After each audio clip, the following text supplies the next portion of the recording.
Message à la nation de Edmond Supplice-Bozil, président du Parti Fusion des sociodémocrates haïtiens, décembre 2022. Que de récurrence dans nos malheurs. En remontant la scène politique à partir de 1986, comme année charnière choisie à dessein, je constate que Haïti a dangereusement évolué vers le pire. Des luttes sempiternelles, meurtrières, fratricides, anéantissement sauvage planifié, anéantissement collectif et individuel. Les baïonnettes s'imposent à la démocratie, à l'état de droit, à la Constitution. Mieux, elles les surpassent.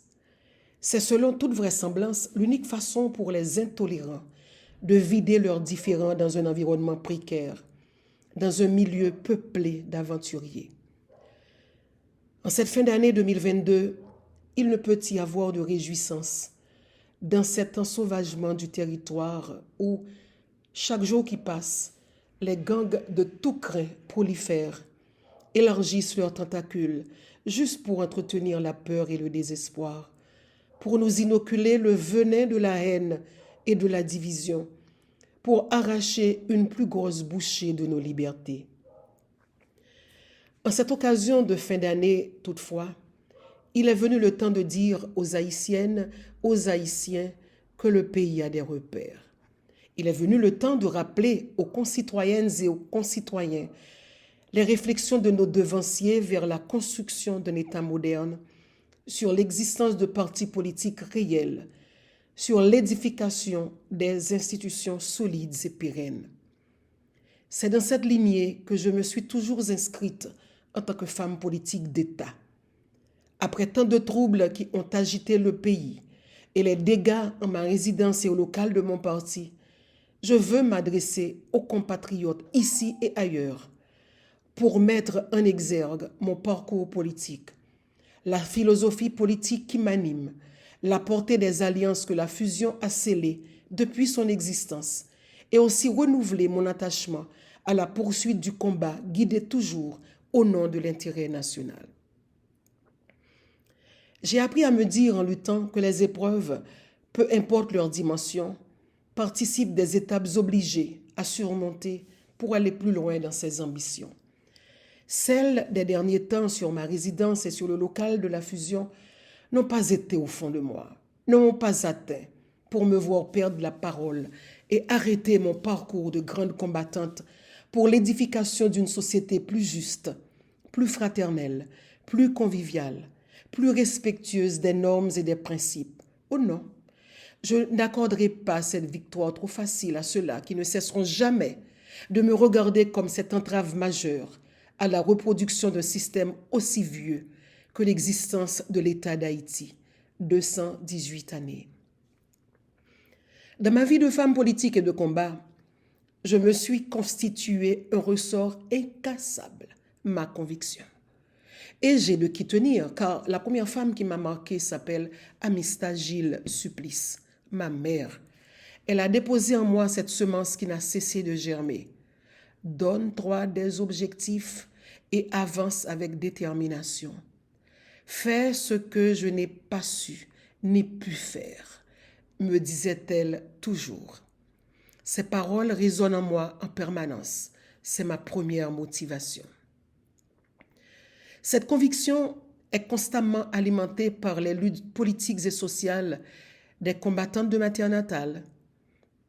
Je rends ici un vibrant hommage aux femmes des plantations coloniales et d'aujourd'hui qui ont mis leur temps à poser les bases d'un mouvement féministe pour la jouissance de tous les droits aux femmes.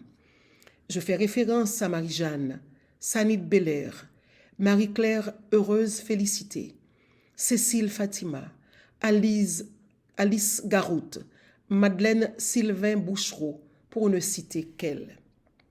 Fort de leur détermination, nous avons, nous, les femmes, acquis d'abord le droit de vote et un peu plus tard le droit d'être candidate à toutes les fonctions électives, municipales, législatives et présidentielles.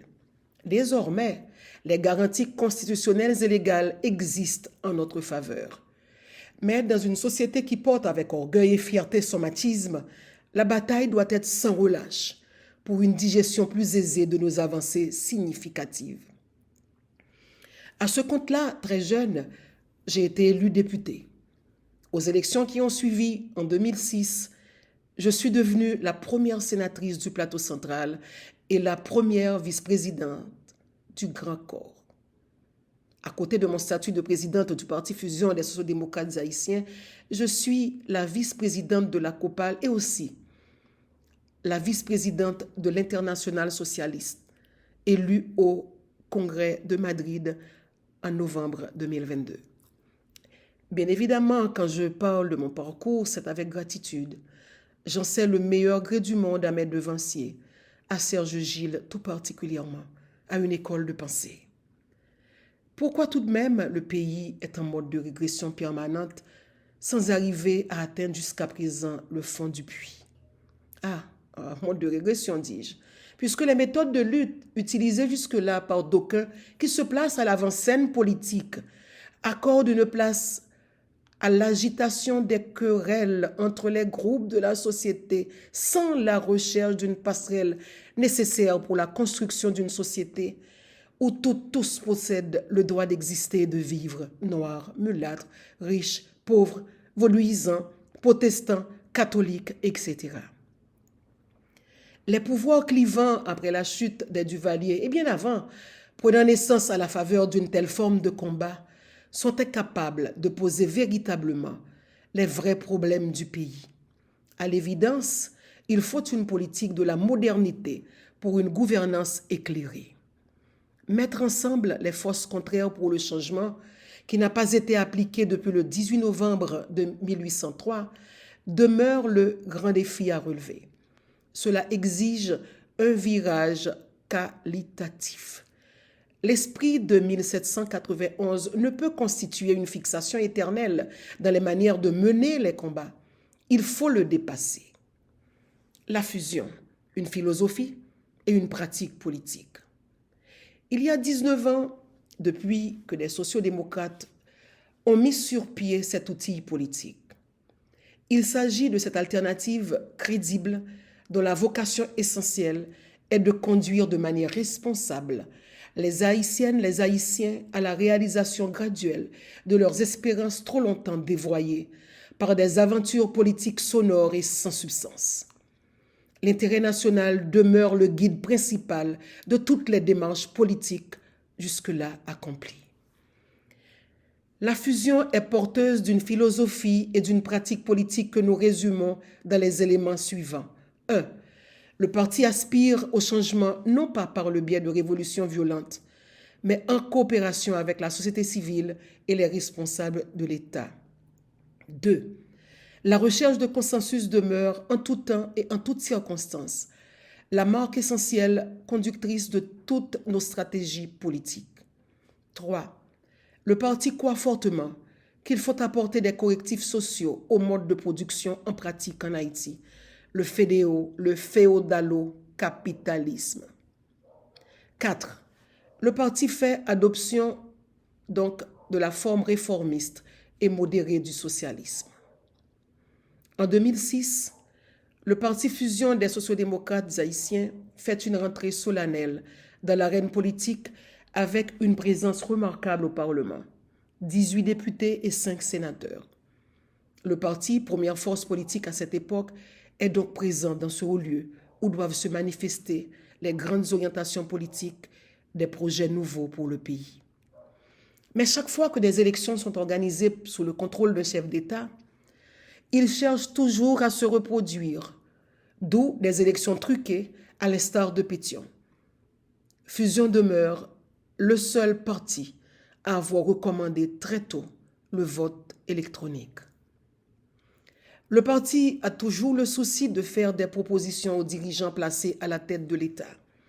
Il a élaboré le pacte de gouvernabilité et l'a soumis à l'appréciation des responsables.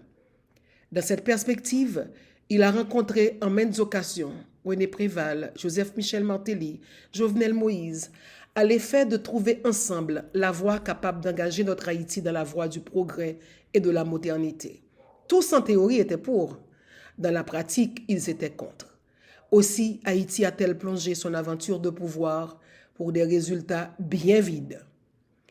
Le 20 juillet 2021, quelques jours après l'assassinat du président Jovenel Moïse, le docteur Ariel Henry a pris difficilement le contrôle de la primature.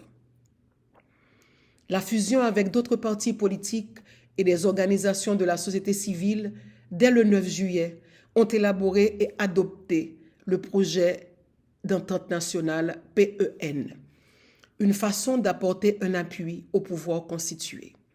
Quelques semaines plus tard, la nécessité d'un accord politique s'imposait, d'où celui signé en date du 11 septembre 2022 pour la conduite de l'État jusqu'à l'installation d'un président élu. Toutefois, son implémentation a rencontré diverses entraves dues à un environnement manichéen créé par certains secteurs. Après les longues épreuves de blocage systématique du pays, en 2 occasions par les forces mafieuses et exterminatrices, d'autres organisations tentent d'apporter, et de fait apportent, leur contribution aux fins de mettre Haïti sur les rails. Le secteur politique, le secteur des affaires, certaines organisations de la société civile ont paraphé le document de consensus national et ont délégué leurs représentants au sein du Haut Conseil de transition. Un premier pas est donc franchi vers l'opérationnalisation de ce consensus. En vivant les derniers événements qui se déroulent en leur forme dans notre pays, j'ai acquis la conviction que l'État haïtien doit s'atteler à la grande tâche de l'éducation à la citoyenneté. Formation de la citoyenne haïtienne, formation du citoyen haïtien sur les fondamentaux, leurs droits et leurs devoirs. L'État devra prendre l'enfant en charge et le former pour devenir la citoyenne, le citoyen de demain. La citoyenne, le citoyen, c'est celui qui a une capacité de réflexion, qui s'indigne, qui s'émeut et qui agit en fonction du bien-être collectif. C'est cette communauté de femmes et d'hommes qu'il faut construire. En étant des adversaires politiques, la citoyenne, le citoyen sait qu'on ne se déteste pas pour autant. En ne partageant pas le point de vue de l'autre, elle sait qu'on n'a pas le droit d'attenter à sa vie. De 1986 à nos jours, j'ai vu des femmes et des hommes politiques d'opinion, des dirigeantes et des dirigeants politiques dans leur positionnement et dans leur affirmation pour telle option et choix de dirigeants. Pour ma part, ils vivent un acquis constitutionnel et ce n'est point mon désaccord avec telle ou telle stratégie qui me vaudra une haine implacable à leur égard. Ma conception de la démocratie et la reconnaissance du droit de toutes, de tous, à l'expression, m'interdisent pareille dérive. Guidé par ma philosophie politique, je rechercherai en tout état de cause le compromis historique. L'affrontement armé ne s'inscrit pas dans mes types de démarches pour la conquête de pouvoir. Haïti continue de payer à prix fort l'entêtement des unes, des uns et des autres à poursuivre une forme de lutte consistant à semer la division stérile entre les Haïtiennes et les Haïtiens eux-mêmes. À faire le bilan de cette stratégie politique, l'on ne retire aucune gloire, aucune fierté. Haïti qui est rentré debout dans l'histoire universelle au XIXe siècle, référence pour tous les peuples de la terre qui luttent pour leur liberté, est de nos jours un espace dénudé. Qui peut se prévaloir d'être à l'avant-garde? Qui donc peut frapper sa poitrine avec ostentation? Aujourd'hui, nous sommes les enfants bâtards de la patrie. L'histoire offre aujourd'hui aux unes, aux uns et aux autres la possibilité de rachat.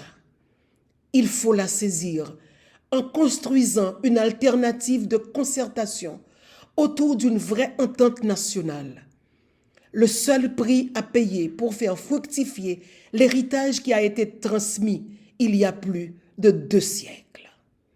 La fusion continue la bataille. Victor Hugo disait de fort belle manière, et je cite, « Ceux qui vivent, ce sont ceux qui luttent, ceux qui, d'un haut destin, gravissent la procime, résistance, espérance, désillusion, espérance, déception, espérance et toujours résistance. Elle est juste, la bataille. En route pour l'année 2023, le parti reste attaché à sa philosophie politique. Tête ensemble, tête en place. Haïti pas qu'à périr. N'a pas changé ça.